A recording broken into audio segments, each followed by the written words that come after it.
Thank Would you. you like a lapel mic or is this fine? This is actually.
Okay. I suppose it's only fair to start by asking all three of you, were you familiar with each other's work before you met for The Grey Man, between the Russos and Dhanush? Were you familiar with Dhanush's work, and Dhanush, were you familiar with theirs? Of course, everybody knows them. Yeah, and we actually became familiar with Dhanush's work as we were sort of developing The Grey Man. We do a lot of research in terms of what we can do with the action, what we're aspiring to do, and we have a wonderful creative team and a stunt performing team that we work with as we develop those ideas. And many people on that team would start to show us videos of Dhanush over time, and sort of as examples of really, really fascinating action and cool ideas to do. And as Joe and I kept watching Dhanush in these clips, we started thinking, well, why are we just looking at him as a reference? Why don't we actually ask him if he wants to be in the movie? And to our great surprise and pleasure, he did. So we had a fantastic experience with him. Dhanush, were there specific films of theirs that you were a fan of? I mean, of course, Infinity War. I mean, it was, and if you have kids at home, you will know the Russos, right? Of course. So my kids are all big fans. We've all gone to the theaters and watched such, the true meaning of larger than life experience, and it's amazing to have had an opportunity to, work with them. It's great. Yeah, sure. Do we owe it to your children that you said yes to being in The Grey Man? No, just owe it to yourselves. To Anthony and Joe, when you go in to make a new action film, right after you make two of the biggest superhero films ever, how do you approach that, specifically the action? One would imagine that you've pretty much done everything that you've wanted to, done everything that you had in your mind. How do you approach a new action film when you get off those films? Well, this movie was an incredible opportunity for us because, look, we've been working in the realm of fantasy and science fiction with the Marvel films, and there's different rules to how those universes work, and I mean, look, that's part of the great fun of making those movies, is you're dealing with a fantasy realm. I mean, the challenge for us on this movie was going from those movies where like so much was possible. You can go to outer space, you can go to other dimensions. All of a sudden now we're dealing it with something that's more resembles our actual real world. And of course, even though the story is a heightened story, it still tries to behave according to the laws of physics and sort of in a way that's recognizable to us as something sort of plausibly real in our world. So having to deal with those different rules, those are limitations, but limitations are always like very good for creativity because it forces you to become inventive within the restrictions of the limitations. So that was the great thrill for Joe and I, was just to be able to deal with a different set of rules, a different world that we were building in this movie. Right. Joe, did you want to add to that? Yeah, I mean, I think no capes, no shields in this one, as Ann said. So, it's exciting to us to work with material that has a global scale to it, that allows us to bring in actors like Dhanush from around the world. We see storytelling as a binding element, something that brings people together, brings community together. So we like telling stories that bring as many people in together as possible, and that's a priority for us.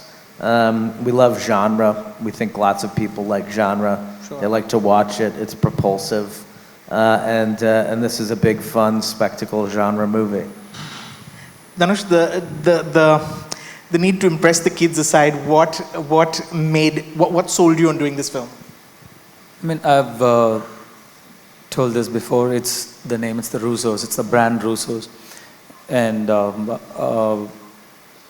the character when they describe me, Avik's son, and it's a very easy yes, right? It's a very no-brainer. You just have to use this opportunity that was gifted to you and then make the most of it. Sure. Gentlemen, what was it specifically about this story? You explained the challenge and the opportunity about sort of now working in a universe where there are rules and a new set of rules, if you like. What was it specifically about Mark Greaney's book that appealed to you? And also, didn't it take about 9 years to develop? Yeah, we first read the book while we were working on Captain America Winter Soldier. We were looking at it as a potential follow-up to that movie. We didn't know we were going to make 3 more Marvel films, so it took a little while for us to get back to The Gray Man. We loved the book because it was so energetic, it was fun, it was very modern. We loved the lead character. We liked this idea of, the world's assassins hunting him down. Again, it gives you an excuse for sort of a global cast. It just screamed to be converted to a movie from the page. So we were, we also liked that it felt very modern. It had very modern thematics in it. At the end of the day, it's a parable about 2 characters that Ryan Gosling's character and Chris Evans' character that are different sides of the same coin. And one leans towards humanity and one leans away from humanity. And it seems to be a very common theme that we're all struggling with around the world right now. Do we lean towards community and humanity, or do we lean away from it and towards individualism and self-preservation? Did you want to add to that? No. Okay. Given that this is a spy film, there will be, and I know that there have been the obvious comparisons to Bond and Bourne, but what were your own specific sort of influences, if you like, inspirations for this one? Tonally, visually? Yeah, a lot of films from the 80s that we loved. Anthony and I are film fans. We grew up loving movies, and the motivation for us to make movies is to try to convey to audiences the feelings that we had in theaters when we watched movies growing up.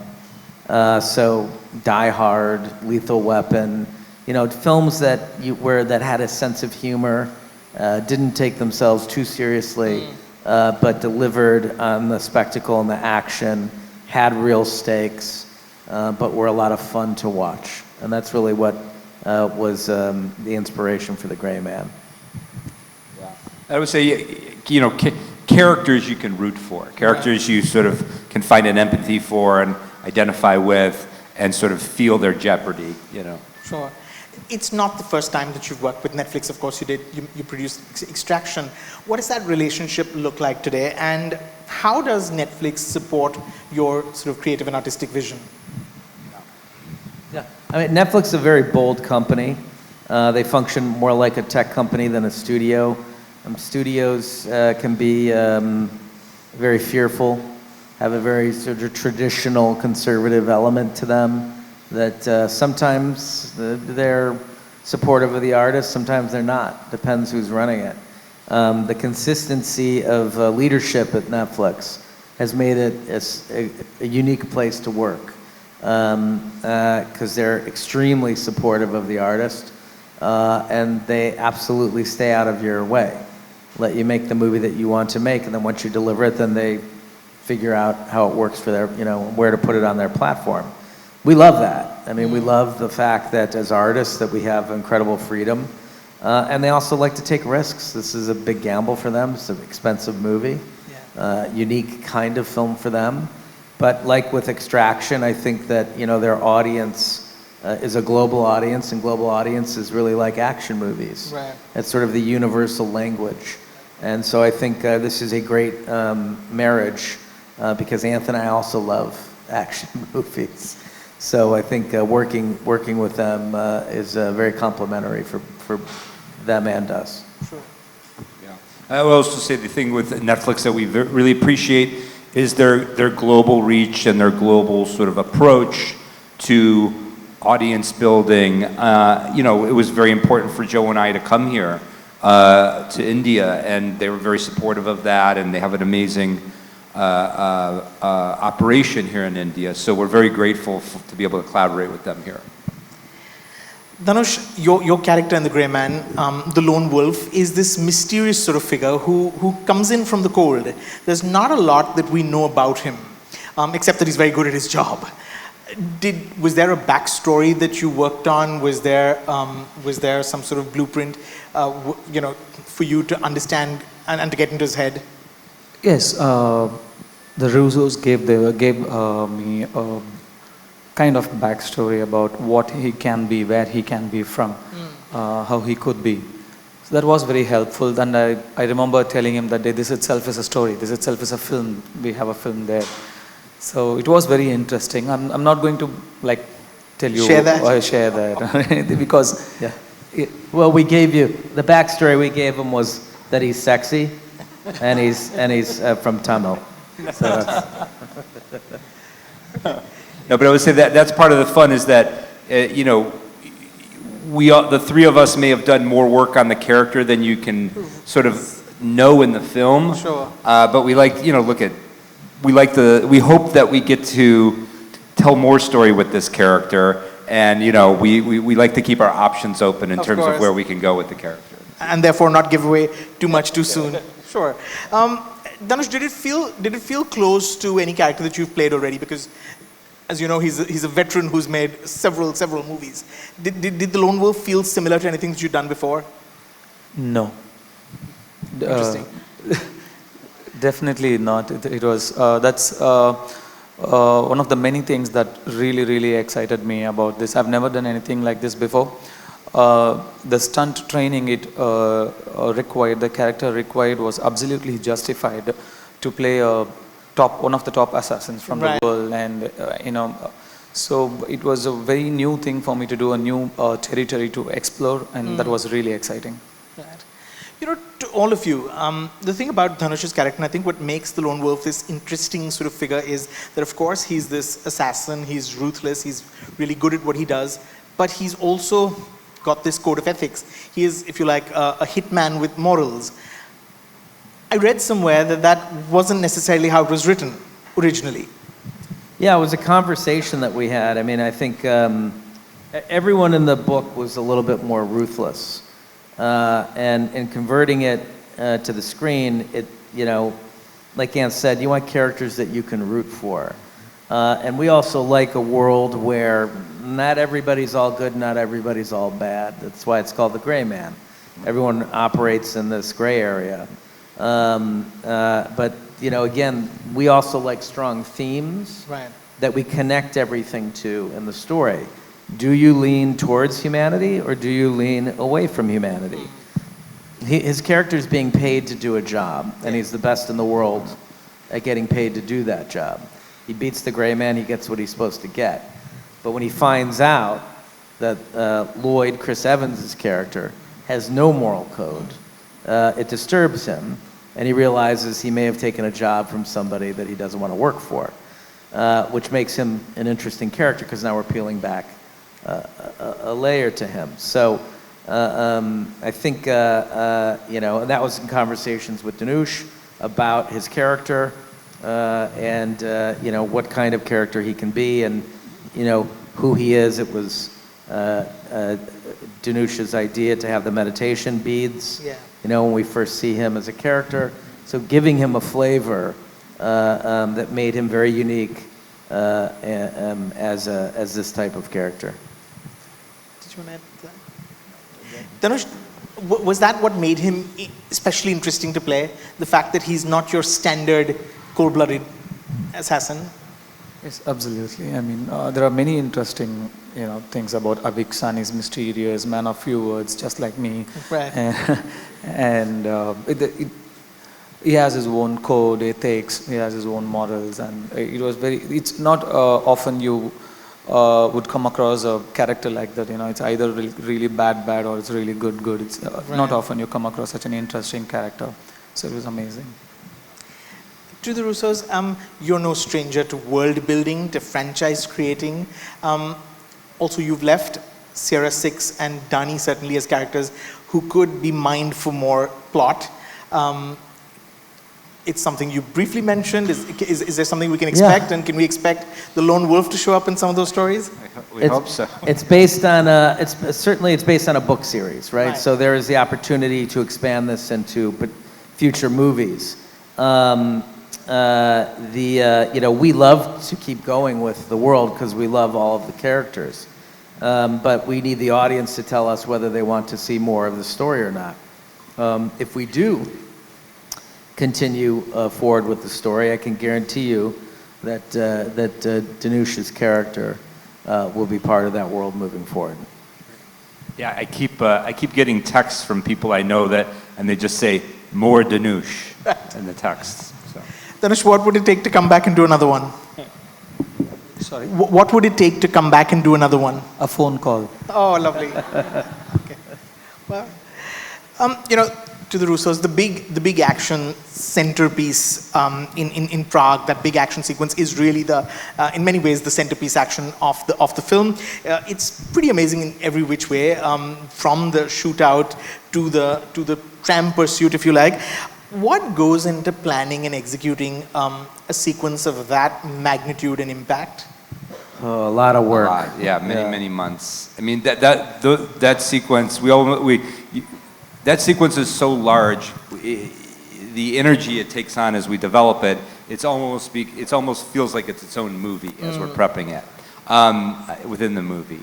But yeah, we spend a long time, you know, again, like we were describing earlier when we were started really looking at Dhanush's work, we spent a lot of time researching and thinking about where we can take the movie, what we can do, how we can explore the characters that we're thinking about, and that sort of creative phase kind of eventually starts to turn into exploring it through storyboarding, or sometimes we'll animate certain sequences of the film just to feel out how they're playing. We'll also get together with our stunt team and we'll stage certain sections of the action that we're thinking about, like in a gym, and we'll shoot it and we'll edit it together. So it's almost a process of us making the movie before we make the movie. Because action is so hard to shoot and hard to execute. When you get there on set, the crew is massive. Sometimes you're using a location that includes like a major city square in a big busy city. You're asking for trams and all kinds of things. So you have to be highly organized by the time you get there. So we go through an exhaustive process of knowing how the sequence can work best and what the sequence should be before we get there. How many days did it take to shoot? Is it true that you shut off the city square for a week? that sequence from start to finish was 6 weeks. And a lot of revising, very intense work. The hospital scene, I think we probably shot that for a month. The fight in the hospital room and the sequence outside, because we kept revising that as well. Dhanush, you have these two very thrilling fight sequences with Ryan Gosling and Ana de Armas's character. What were those like to shoot? How much prep went into those?